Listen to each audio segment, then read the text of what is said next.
विषय असा आहे की LAR 151/2006 वाकोद प्रकल्पाअंतर्गत हरिश्चंद टाटू, रूपचंद टाटू, श्यामलाल टाटू या लोकांच्या जमिनी 2006च्या अगोदरच ॲक्वायर झाल्या होत्या. त्याचा मोबदला त्यांना 2006 साली मिळाला होता.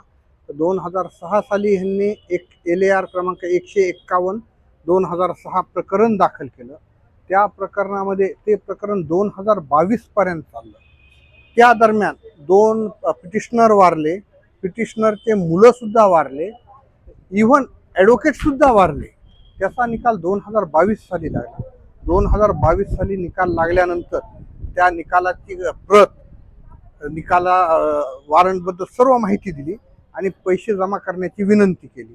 या प्रकरणामध्ये वाढतं प्रलंबित्व आणि शेतकऱ्यांचे हाल बघून गव्हर्नमेंटने एक परिपत्रक सुद्धा काढलं की अशा प्रकरणात अपील दाखल करू नये आणि शेतकऱ्यांचे पैसे लवकरात लवकर द्यावे, नसता संबंधित कर्मचाऱ्यांवर कार्यवाही होईल.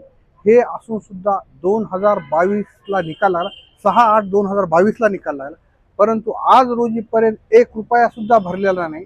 त्या लोकांनी अर्ज केला, विनंती केली.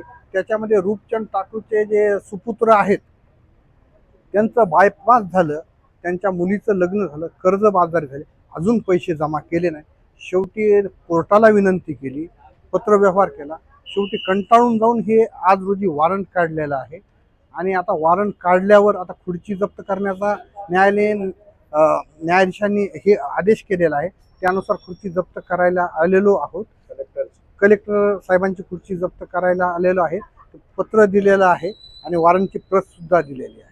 काय वाटतं तुम्हाला इथपर्यंत येण्याची का गरज आहे? हे कर्मचारी अधिकारी काही काम करत नाही.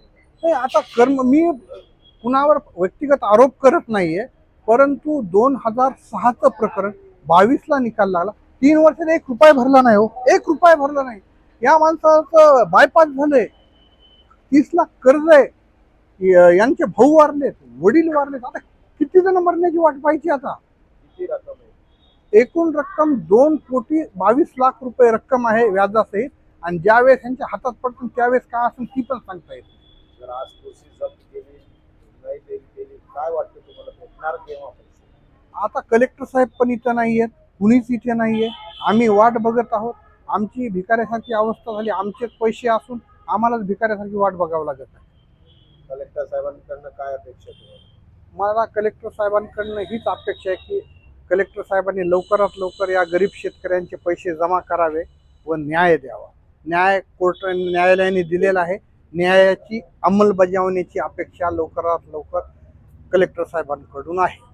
काय नाव आपलं? माझं नाव ॲडव्होकेट वीरेंद्र बारा.